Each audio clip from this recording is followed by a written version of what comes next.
It was gunapchish, gunapchish, gunapchish. I walked through and I said, thank you. If we said that in Clickin, it's gunapchish. That's all it means is thank you. So I want you to practice it. Can you say gunapchish? Great. At least the front rows are really good. I can't hear all the way back up there. And then, if I want to know how you are, I say, wasa iate. So let me hear you say, wasa iate. Great. So how are you? Hat yakei. Hat yakei. Little more difficult, but that means I'm fine. I'm okay. So now you know that I care about you, that you are fine, and that I thank you for being here.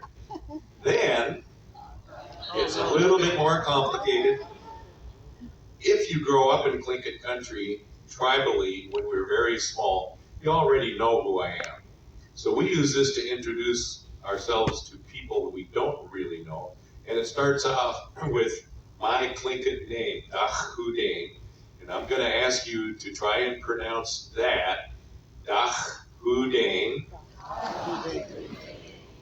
That is the name of the last clan house leader of mine in Dry Bay, Alaska. I'll show you pictures of that. His English name, Blind David Dick.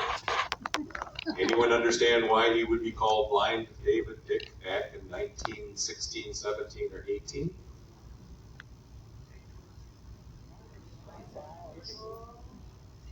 What do older people get? Cataracts. How long ago did surgery for cataracts exist? Not very long.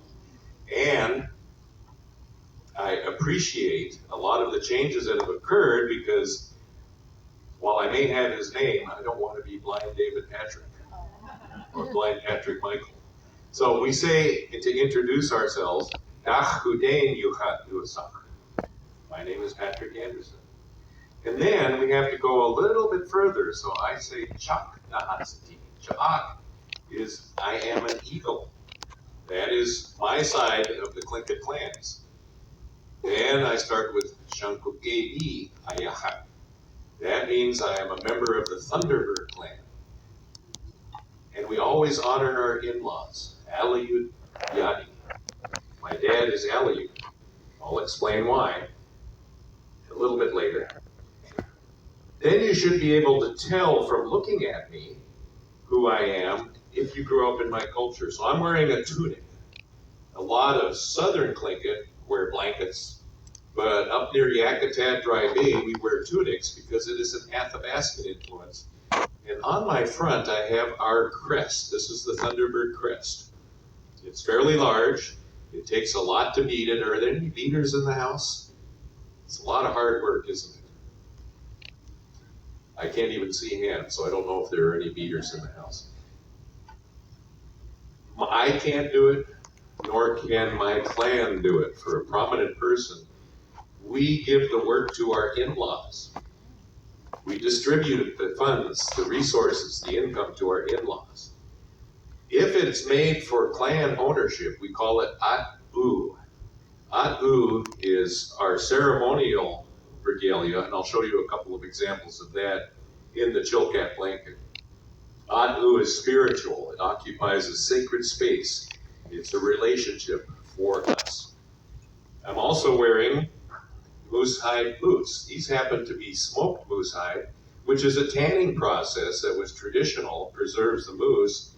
This was made by one of our renowned artists who's now passed on, Maria Miller. She made that for me probably 40 years ago now. So I wear them with great pride. They also both have sealskin on it, which I do to honor my dad as an in-law, since he was Aliyut and I am Aliyut Yadi. They were known as great hunters of sea otters and seals. And you'll see a couple of pictures of how they did that. Yech are my in-laws. Yech is the raven. Now, if you meet a raven, don't call them a crow. Them's fighting words. Raven is the great trickster. Many of our origin stories are based on Raven. Cha'ak, majestic meat. How many of you came up here to look at eagles? How many of you came up to look at ravens? A couple of you. So that's what I usually encounter. The eagles are more rare. You can find ravens pretty much anywhere you walk in one of our communities, but eagles are a little bit different. After the age of 9, my 9th birthday, I became rapidly westernized. You will see from what I list up there that while I was born a free-range Tlingit boy, when I moved down to the Seattle area with my mother and stepfather, things didn't go extremely well for us. In Alaska, we always had more than enough to eat. We never thought we were poor. We did have a period of time where we were moving from place to place, but when we settled in, we had a nice little house. We had food regularly. We had a little washer and dryer, one of those with a roller on it, so you had an agitator and a roller.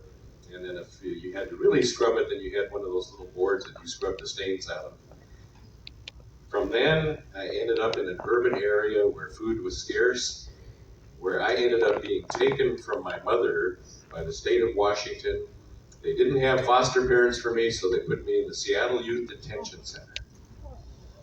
There are a lot of reasons why I don't like Western society. That's one of them. But I was given some incredible advantages. I had my undergraduate degree from Princeton University. When Mrs. Conrad, my high school counselor, came in, any teachers in here?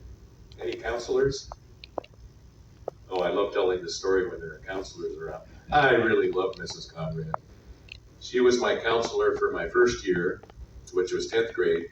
As an 11th grader, she called me in and said, Patrick, I've been promoted to head counselor. I can't keep all of my students, but I would like to keep you. I said, oh, that's nice, Mrs. Conrad. I was happy because I didn't have to break in a new counselor. Then she said, I think you could get into Princeton. Well, what does a little Indian boy from Alaska know about Princeton? So I told her, oh, well, that's nice, Mrs. Conrad. What's Princeton? It wasn't aspirational for me. She explained it to me, and I said, okay, I want to keep Mrs. Conrad, so I'll make her happy by applying. And I'll be darned, I got in. But I couldn't afford it. So Mrs. Conrad made some phone calls and made some inquiries. And my goodness, by the time it came to accept or go somewhere else, she found the resources. So on that fateful day when I left for Princeton, it was in an inauspicious beginning. Big words that I learned while I was at Princeton. Inauspicious. It was a troublesome day. And I'm sitting there looking at my airplane. They're working on one of the engines. They board us about 3 hours late. We get out on the runway. We're about 2/3 of the way down the runway. And the captain powers down the engine, says, we're having trouble with our engine. We're going back. I had to get another flight. The rest of the story is horrific. I don't want to share that with you. But I did graduate, and I was then going on to the University of Michigan. I graduated from law school, and I joined the bar when I was 25 years old. I didn't go to the bar, but I joined one. And I've had a lot of experiences since then. But I was very westernized. I have been climbing my way back with the help of a lot of Tlingit elders since then. I have tried to revitalize my free-range Tlingit boy, and I'll explain a little bit about what Tlingit culture looked like, what it has progressed to, and how we adopt to change that has been forced upon us for a couple of centuries now. So our ancestors moved to this place. We migrated, and as soon as we migrated, we adapted genetically. So when you see me out on deck, I'm the one in the polo. I wish I had shorts on. If I could peel off my polo, I would do that. And I'm watching people from Texas and California and Florida and Oklahoma with their down jackets on, with a hat, with gloves, shivering and shaking when it's 69 degrees outside and I'm sweltering, sweating. Last cruise ship, I could barely take my tunic off because I sweated so much in the Princess Theater that it stuck to me. So it took me about 5 minutes to take it off. When we adapt genetically, We have had time to look at the place